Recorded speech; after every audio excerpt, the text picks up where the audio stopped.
Hi, I'm Salarah Starre and welcome to the Salarah Starre podcast. With over 20 years of experience, I've had the privilege of working with thousands worldwide and sharing my expertise across various media platforms. This podcast is your go-to resource for mastering manifestation and unlocking your ultimate magnetism. Hit subscribe so you never miss an episode, and let's dive in.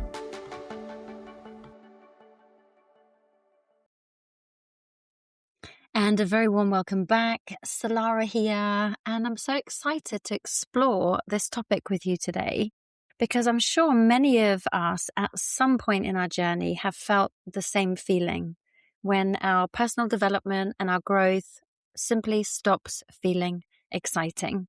I don't think this gets talked about enough in the personal growth space either. So what does happen when it stops feeling exciting? When we don't have the same desire to do the vision boarding or the journaling or the meditation like we used to. And it's definitely not because we failed, and it's not because we're not good enough, and it's not because we've given up. It's because something inside, it's almost like a switch has just flicked off. Something's just gone completely quiet, and no matter what you do, you can't find the switch. And even if you did, would you really want to turn that back on again? You might be asking yourself when you're in this place, why don't I feel this desire to reinvent myself? Like in the past, when I've shown up, it's been easy. I have thought about who I want to be, what I want my life to look like, and who I am becoming. I've then taken the action, I've evolved, and I have built myself into the next version. And by asking myself, who am I becoming? I created a goal, a new container. It felt good with this new identity because my expansion was not only exciting, but actually underneath it, believe it or not, it was also a coping strategy. But what if it just doesn't feel right anymore? What if you've spent years and years building something, building the place that you have found yourself right here, right now, and even have visions for the evolution of the place that you are in right now? But then suddenly the urge to become that person, that vision, that version has now completely faded. And that can be deeply unsettling. Because if you're not becoming this person, if you're not striving and taking action to become this next evolved version of you, then who are you? And this is all about being in a place where there is some ending in reinvention. It's like the death of reinvention, if you like. I mean, I know that might sound a little bit dramatic, the death of reinvention. But what if that actually is a rite of passage? What if that is actually part of the journey? What if there is meant to be death in the reinventing of ourselves over and over again? Especially if we have done the deeper work and it's no longer coming from the survival part of self that's been pushing and striving and perhaps doesn't need to do that anymore. And for many high-functioning, growth-orientated people, reinvention, it becomes an identity. I certainly know it became a massive identity for me. Always focusing on the next bit, on the next person I was becoming, on the next place to take my business, the next place to take my relationship. Always focusing on the next. And something very interesting in that alone, isn't there? Never really being in the now, but I'll come to that. We might look at every few years, we might start a new project, whether it's a new business, adding to the business. We might learn a new mindset. We might have a new relationship or a new relationship dynamic. We might move town or city or house. Whichever way, it's almost like creating a new version of ourselves, because reinvention, it actually does give dopamine. And dopamine in itself is pretty addictive. And with that dopamine, it gives drive, it gives direction, it gives meaning. But there does come a time in life, or shall I say a phase in life. And sometimes this phase can happen after grief, ending of a relationship, burnout, job loss, hormonal fluctuations and transitions, after children leave the home, after success, where that mechanism within, it just stops firing.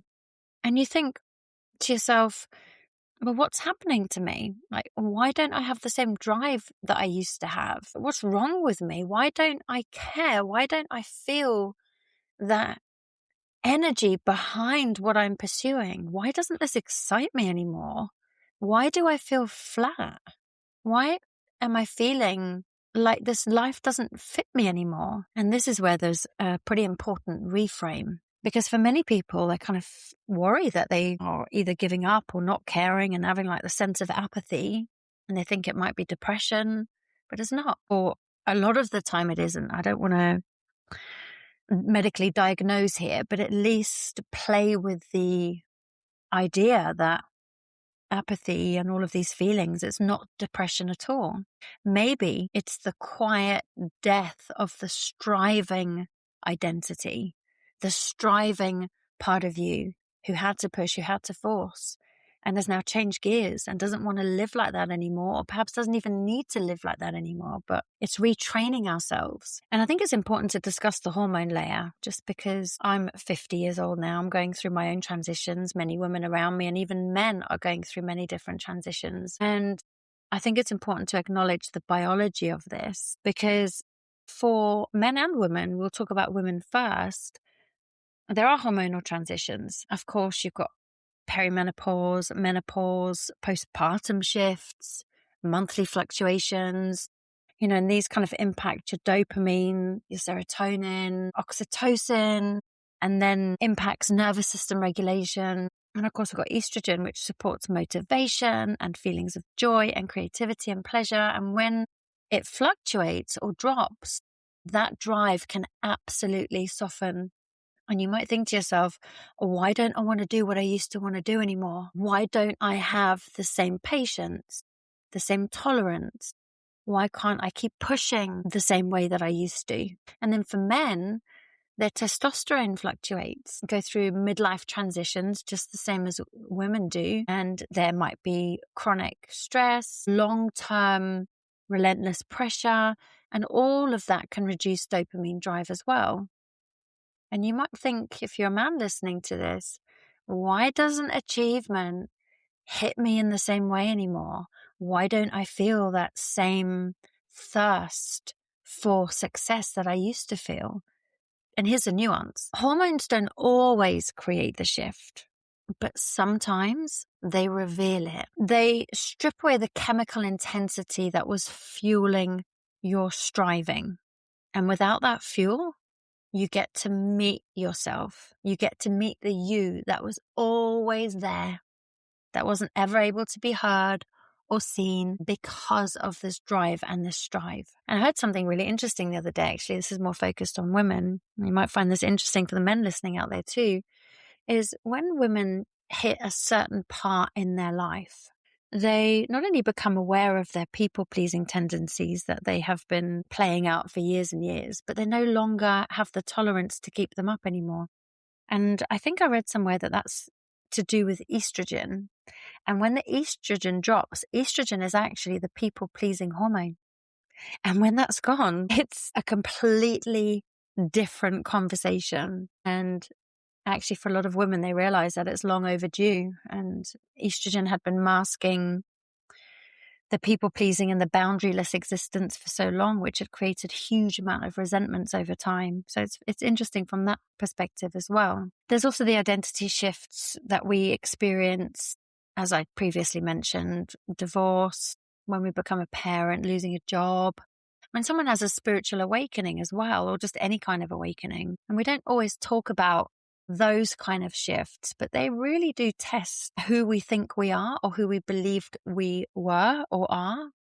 And the moment that these old drivers suddenly switch off, the moment that they go quiet, that can be very, very unsettling, because the new self hasn't fully come in yet, hasn't fully landed yet, embodied yet. And this is really uncomfortable space between becoming and being. You're no longer who you were, but you're not chasing who you're becoming anymore either.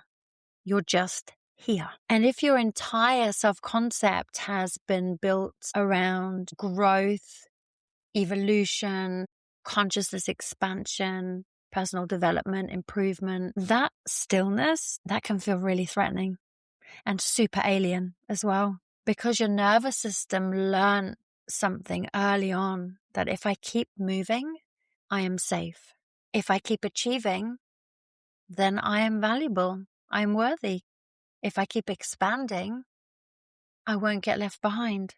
So what happens when life becomes stable then? What happens when all that good work you have spent years and years putting in, and finally your life has reached a point where you get to just be here, where you get to enjoy your results, when the relationship is good, when the income may be steady, when the mornings feel slower and easier, when there's no crisis to fix? What happens then? And this is when safety can actually feel really unfamiliar to our nervous system. And the nervous system sometimes interprets unfamiliar as unsafe as well.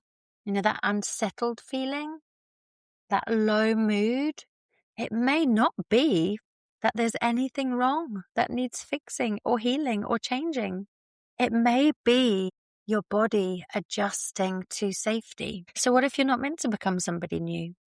This is a big question, especially in the personal development world, because we ask ourselves that all the time.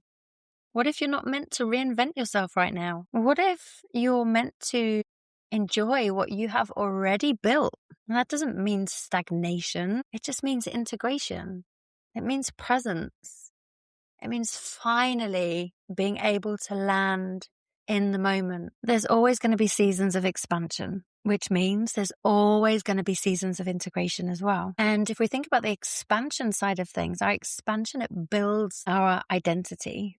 And then our integration, in some respects, it then dissolves it, but it's all part of the embodiment process. And of course, expansion, it can feel so exciting. New ideas, new concepts, new things to learn, meeting new people. On the other hand, integration, it is quiet. It is still.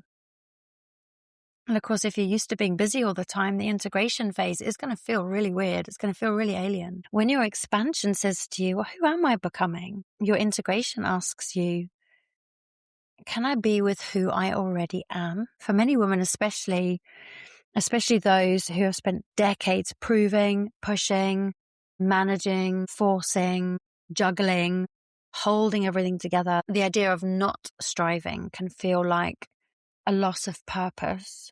And that's what then can create the feelings of low mood and depression. And for men, especially those who have tied identity to achievement and success and being the provider, the softening of that drive, it can feel like a loss of power. But maybe it's not either. Maybe it's maturation.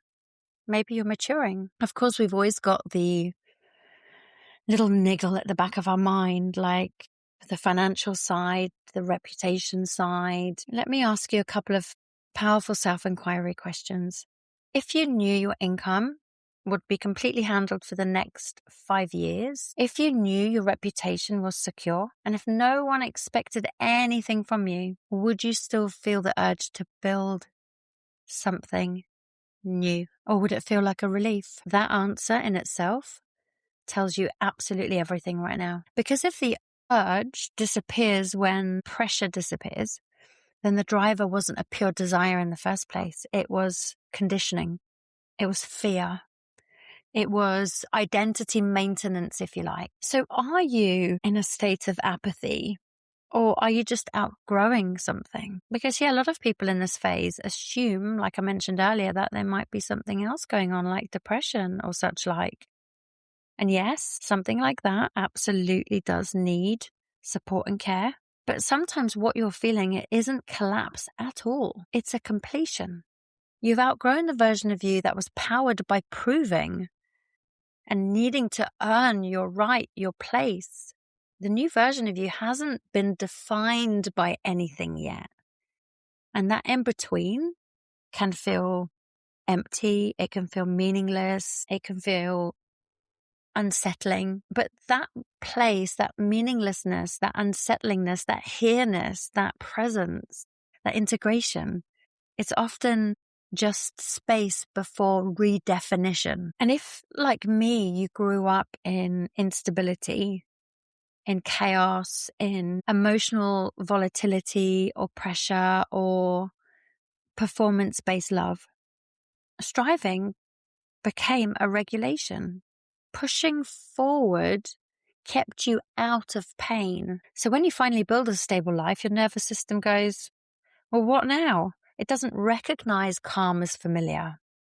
So it tries to create motion. Reinvention becomes the attempt to recreate intensity again. But maybe this phase is about teaching your body that it's safe to be here in this moment, that it's safe not to have to chase anything anymore, that it's safe to enjoy. And it's got nothing to do with laziness or that there's anything wrong with you. It's integration. It's a powerful part of the process. And if this is speaking to you, I can pretty much 100% say that you are in advanced stages of your own personal growth and development. So these core questions, what if you weren't worried about the future? What if you didn't need to worry about what people think or prove yourself? How would you actually spend your time? Would you build something new right now? Or would you just breathe deeper into what already exists around you? Spending time, precious time with your loved ones, doing things that you enjoy, listening to the birds, going for walks, becoming creative maybe. What would you do? These questions, they're expose whether your drive is desire or conditioning. If your drive is conditioning, it means you are still living in fear of some sort, which makes manifestation and working with the law of attraction a lot trickier because it's always our base vibration, which is the most powerful subconscious signal that we send out to the universe. When we're able to step more into desire and allowing and being and just being here and enjoying and integrating without pushing and striving, that's where powerful manifestation is really at. And I mean, to get the results that you want, because you're always manifesting, right? These are to get the results that you want. So maybe what you're experiencing has got nothing to do with lack of motivation.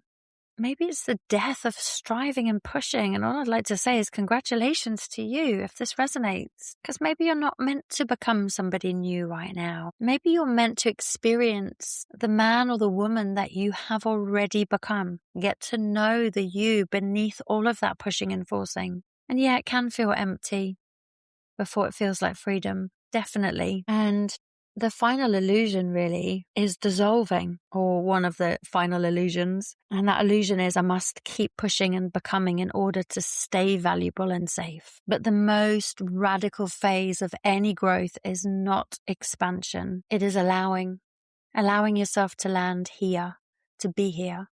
Allowing safety to become familiar for you. Allowing your identity to soften. Your worth, allowing your worth without momentum. It doesn't mean to say that you don't keep up with looking after your land and your pets and yourself and everything that's important. It's just no more pushing and striving. It's experiencing the here and the now, the presence, the good of the here and now. Not to say we're going to bypass any of the challenges either, but the challenges are what push us into striving. It stops us from being in the here and now and enjoying. So when growth stops feeling exciting, it may not mean that you've lost your edge. It may mean that you've finally arrived somewhere that your nervous system doesn't yet know how to rest in. And just to echo what I've been saying out the whole episode today, maybe the season you're in isn't about who you are becoming. Maybe it's about learning how to just be. So if you're in this in-between space, and if the old drivers have gone quiet and you don't yet feel lit up by something new, how do you actually move through this without panicking and trying to reinvent yourself again? Of course, regulation is so important because when identity is dissolving, your nervous system can interpret that as danger, because even identity has been a safety for you. So you might feel restless, unsettled, flat, on edge. And this is where some somatic work can be really powerful. I have been using a vagus nerve stimulator. I don't know if you've seen much about that. I definitely would look it up. I've been using the NeuroSim, and I use it a few times a day, and it helps to signal to the body that you're safe, you don't need to activate. It activates a parasympathetic nervous system, basically. It helps to retrain your nervous system. I think if you like me, have been in stress response and flight or fight response for a long, long time, having additional help is very valuable. I found it to be very, very valuable. But you don't need that exact tool either. There are other things that you can do. It's more the principle that I think is more valuable in conversation right now, of activating your vagus nerve and learning how to regulate your nervous system is very important. So anything that supports vagal tone, basically, whether it's cold water on the face, humming, box breathing, gentle somatic rocking, walking slowly in nature, teaching your nervous system that stillness is not a threat, breath work, meditation, whatever it might be. And then letting yourself off the hook instead of pushing yourself. And instead of saying, who am I becoming, and trying to push and search, what do I see right here, right now? Like, what can I hear? What can I physically feel? That's a really beautiful mindfulness practice. It's one of my favorite, actually, when I find myself drifting off into worrying about things in the future or getting sad about things that may have happened in the past. I'm not in the present moment. And when I do the mindfulness work, and take a look at what I see around me in my environment and all the sounds that I can hear near and far and what I can feel physically, either emotionally or physically, it makes a massive difference. It really brings me into presence, noticing the pitter-patter of raindrops or the morning light. Now, all of this is actually a really important part of bringing yourself into presence, feeling the weight of your body in your chair, the warmth of the cup in your hands. And this isn't happy, clappy, fluffy Pollyanna work either. This is powerful self-regulation, but it's also familiarity training, which I think is really important, especially if you did grow up in the pressure and the striving we spoke about earlier. So if you deliberately let your body experience calm repeatedly, your body will eventually stop interpreting it as wrong. And then you can also expand your capacity for just being, not doing, just allowing yourself just to sit and to just be. When was the last time you did that? Some people are feeling the urge, especially now with spring showing signs in the UK. More and more people are decluttering, opening windows, which I'm a great fan of, spending more time outside, slowing yourself down and slowing your speech, reducing your inputs. You're teaching yourself, your system, there's no emergency, and you can pause. And if you feel the urge and the fear driving the urge to create a new goal or identity or new container, just sit with that urge for a week or so.